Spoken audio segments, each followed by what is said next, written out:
What is going on, my broskiis? My name is Toadskii, back again, here to bring you guys yet another One Piece Treasure Cruise video, and today, here to talk about my man V2 Katakuri. I've actually gone ahead and limit broke expand the man, the myth, the legend, V2 Katakuri. You can see right here, completely limit break expanded, max cotton candies, completely rainbowed out. He is good to go, and in today's video, we're going to be using him in some content. So, you know, his limit break expansion just came out on Global, and I've already, you know, limit break expanded V3 Katakuri when he debuted. When V1 Katakuri got his expansion, I expanded him and made a video about him, and we're doing the same thing here. We're going to be going ahead and talking about my man Mr. Slam Jam V2. I'm really hoping that this guy receives a Super Evolution sometime soon, because he honestly deserves it, and I think with the Super Evolution this character could become pretty freaking awesome. But let's talk about what he has right now as of today on Global with his expansion. So his captain effect does slightly change. The main difference here is that the attack boost that he provides with his captain ability is slightly upgraded. So it boosts the attack of fighter, slasher, shooter, driven, and powerhouse characters by 1.85, and it's a multiplier that multiplies within itself. So if a character has two of those available classes, then their combined boost is a 3.4225. Very obscure, but yeah, that's the boost that he provides to those characters. And then he also will boost the color affinity of fighter, slasher, shooter, driven, and powerhouse characters by 1.4. So it means that if you have, you know, a character with type advantage and is fully boosted, you get a 3.4225 multiplied by a 1.4 bonus, which means that if you're attacking with full type advantage, the character will actually be receiving a 4.79 times boost. So yeah, if you are able to plan the team out correctly, it's pretty obscure how much damage you're able to get with this guy. And he also will make strength, psi, recovery, and tandem slots beneficial, and also heal 50% of the damage that you received during that stage when you move on to the next stage. So he's very defensively focused, of course, but if you do attack with that type advantage, he's very good offensively as well. He does not have any damage reduction, and he does not provide any health boost, which in today's day and age is something that honestly is very helpful to have, but of course the fact that he heals 50% of the damage received does mitigate some of that, which is kind of nice. And then his special ability, of course, is pretty big because it allows you to deal damage based on the amount of damage that you have personally received. So if you've gone ahead and received the maximum amount of damage, 200,000, if you've stored 200,000 damage throughout the fight, you're able to do 6 million damage when you launch the special, and then tap timing bonus damage, which adds 3 million maximum for every single tap. So with 6 characters on your crew, 3 million damage per tap, giving you a total of 18 million total damage. So you can reach a maximum of 24 million damage just with one special ability activated alone, which is good on paper and was good when he first released, but the thing about it is it's very hard to receive that, and you'll be seeing in this video, we don't ever reach that max capacity. But even if you don't reach the max capacity, the amount of damage that it adds on top is just really useful to have, and it helps you clear some of those really annoying boss fights, of course. But obviously there's a couple of things that are not good about this that make him a little bit less desirable, and we'll talk about that throughout the video today. He does actually receive a lot of cooldown with his expansion as well. Let me go ahead over to here and actually have a look.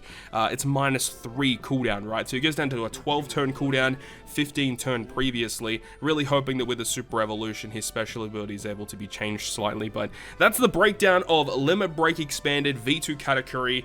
Without further ado, guys, though, let's go ahead and jump into today's video. So jumping into this video today, I have 4 different clips for you guys. The first of which is against the most latest arena on One Piece Treasure Cruise Global, which is versus San Juan Wolf. We are using a friend Captain Mori just because it does make the fight a lot easier. The Mori batch actually helps out Katakuri a lot. All of those units have great synergy with V2 Katakuri, so it's really, really awesome to use those guys alongside him. However, every single clip from here on out is going to be double Katakuri teams, so that's going to be really, really awesome. But anyways, in this video today, I really want to talk about just Katakuri in general, talking about his abilities and what they can kind of do with a Super Evolution that would kind of impress me, and I really hope he does receive a Super Evolution in the future, and I hope that some of these things that we talk about in this video today are addressed with this character, because on release, this was probably my favorite unit in the game, but of course, he definitely has his flaws, and the main flaw of this unit Well, there's actually a lot of flaws when you think about it. On release, the main flaw with this unit is that he was relatively slow. If you were farming content, you didn't really want to go ahead and use Katakuri to farm that content. Katakuri was typically the type of unit that you would use to farm very difficult, hard content. Like maybe it's one of those pieces of content you can do once and then you don't have to touch it again, like a training forest, for example. Katakuri definitely benefits from content that lasts a long time because he's able to charge up his special even further, and then once you get towards the end of the fight, you can launch his special ability, which grants your team a humongous damage increase that a lot of other characters in the game are unable to provide. However, as time has progressed and they've introduced more and more gimmicks and debuffs in the game, there have been additional things that have been coming out that have really hindered the usability of this character. The first of which, obviously, being normal attacks only, because it makes his special ability utterly useless. And out of all of the legends that release that, are focused about dealing damage, I think V2 Katakuri is one of the units that hinders the most from normal attacks only, because his special ability, it just becomes nothing at that point. And when you compare some of those other legends that have special abilities that are only about dealing damage, if you look at his captain effect, it's not as good as some of the other ones. Like Bullet, for example, his captain effect on paper is still phenomenal. Like Kaido, for example, yeah, normal attacks only really hinders him, but he is still a speed captain, and you can still use striker and powerhouse characters interchangeably with those types of units. With Katakuri, team building is a bit of a pain, and you really need to make sure you have those type advantageous units to ensure that you're getting the most damage potential possible. So the things that I would like to see with Katakuri to get a buff with a potential super evolution in the future is to make his captain effect, in terms of the damage multipliers in his captain ability, I would like them to change it so it's not a very small boost to a bunch of different classes that multiply within each other.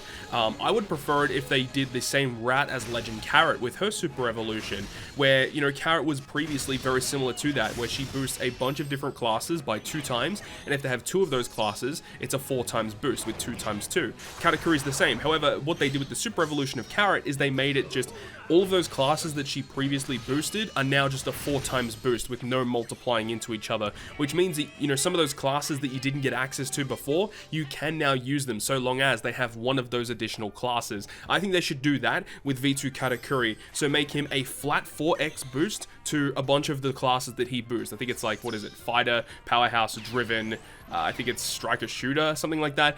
He should just boost all of those characters by a 4x multiplier. He does have that color affinity boost inherently in his captain ability. That should also change to be maybe a bit less. So increase the damage multiplier, but decrease the color affinity. So make it a flat 4x boost with a 1.25 color affinity, which would mean that if you attack with type advantage, it's a 5 times boost. Remember, we have already discussed, it's like a 4.7, nearly a 4.8 boost currently with his limit break expansion. So I don't think it's that far-fetched to think with a super evolution, he goes from like a 4.7 or a 4.8 with color affinity to a 5 times boost with color affinity. And remember, that does work in reverse, which means that he would go down to a 3.2 times boost if you have type disadvantage. So I think a 4x boost with a 1.25 affinity bonus would make a lot of sense with the super evolution. You could do a bunch of other things with this unit as well, like you could potentially add overhealing to his captain ability, because that is one thing that you notice when you use this character is you're stalling and stalling a lot to ensure you're taking damage, but your auto healing is also stacking up every single turn, and it means that, after you enter a new stage, you heal back for a lot of HP, and you're going to be typically healing over your maximum capacity. So if they had overhealing to his potential system, to his potential captain effect, that would actually work quite well for this unit. But honestly, there's really not much they need to do in order to make this character really, really good and usable. But that's only just his captain ability. His special ability also needs some very, very, very big tuning. Because his special ability is so focused on the damage that he is receiving, that has so many drawbacks, and that needs to be altered, right? The thing is that he's a slow unit. So the first thing they need to do is establish what he wants to do, right? Because if you're only basing himself to be one of those damage dealing units, he's going to be a terrible unit for the rest of time. So one thing that they need to do, and they kind of did it when Enel got his super evolution initially, is Enel was based on overhealing, and the amount that you overhealed meant that his damage from his special was increased. So what they should do is they should reduce the amount of damage that you need to reach his max capacity, but they should increase the multipliers. So the overall damage output from Katakuri would be the exact same with his special, but it means that you have to take less damage in order to get those max damage potentials easier. So currently you need 200,000 damage taken in order to reach his max capacity. They should change it to be only like 50,000, which means that, you know, the multipliers, which is currently a 30 times multiplier when you launch the special, and then a 15 times tap timing, they should increase it to 120 times with damage, and then 60 times tap timing. It still equates to the same damage, but you reach the high numbers very, very quickly. But there's like other things they can do to it as well, because that still doesn't really fix the issues of the character. You know, obviously normal attacks only and the removed accumulated values are the biggest problems, because it means that it makes his special useless. So they should add something else to the special ability. They could potentially add like a 1.75 attack and orb boost to the classes that he boosts. They could add a 1.5 times attack, orb, and affinity boost if they wanted to. Just add all three of them, but at a 1.5 boost. If you equate that all together, it's still a 3.375 boost if you have 1.5 attack, orbs, and affinity, so that could potentially work. I mean, I think a lot of people would like to see his special and tap timing bypass normal attacks only. I'm not saying they wouldn't do that, but I just don't think a Super Evolution character would get that big of an increase. Honestly, that would actually be crazy if they did that. Maybe a future Katakuri unit might have something like that in the future. We'll have to wait and see. But I think that, you know, they got to give him something if you are under those certain debuffs, potentially making it so that all other specials on your crew can bypass defensive effects. That would be pretty nice, you know, similar to version 1 lore. They could potentially make him a utility special that removes a lot of enemies' defensive effects, like maybe remove 5 turns of barrier, defense up, rainbow shield, and threshold or something like that. That would be pretty crazy for the unit, and the unit would be used in a more utility mindset rather than an offensively based mindset. That could work. Or maybe make it that when you launch the special, during that turn, Katakuri has rainbow color affinity. That could also work very well with his captain effect that is based around having type advantage, and that could be a really, really nice addition to this unit as well. But yeah, there's so many different routes they could go down with his potential super evolution. And as we've already established that, you know, Katakuri has a lot of situations where during the early stages of a fight and you're using him as the captain, especially if you're running double Katakuri, you're going to be overhealing a lot, and maybe they could have a special ability that's based on the amount of overhealing that you do, which means that as a crewmate, it's probably not going to be that useful, but if you do opt to use him as a captain, then yeah, overhealing is going to be something that you may run into, and the fact that you could potentially get an additional buff depending on how much you overheal, that could also work. Like maybe give him an attack, orb, and affinity boost, but it's a higher multiplier depending on the amount of overhealing that you've done. That could potentially work as well. But let me know your thoughts and opinions, guys, down below in the comment section. If this guy got a super evolution, what would you like to see him get, or what kind of effects would you like to see on this unit? Because this guy has a lot of potential to do so many different things, and they just need to fix that core issue of the unit where under those certain debuffs he becomes almost a useless unit. So that's what I really want to see with the potential super evolution of this unit. But that is going to wrap up this video today. Hopefully you guys enjoyed this one, and if you guys did enjoy it, make sure to go ahead and leave a like. And if you want to stay up to date with all of the content that I post, including more One Piece Treasure Cruise content, make sure to hit the subscribe button down below. But on that, guys, I will see you guys within the next video.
Finish!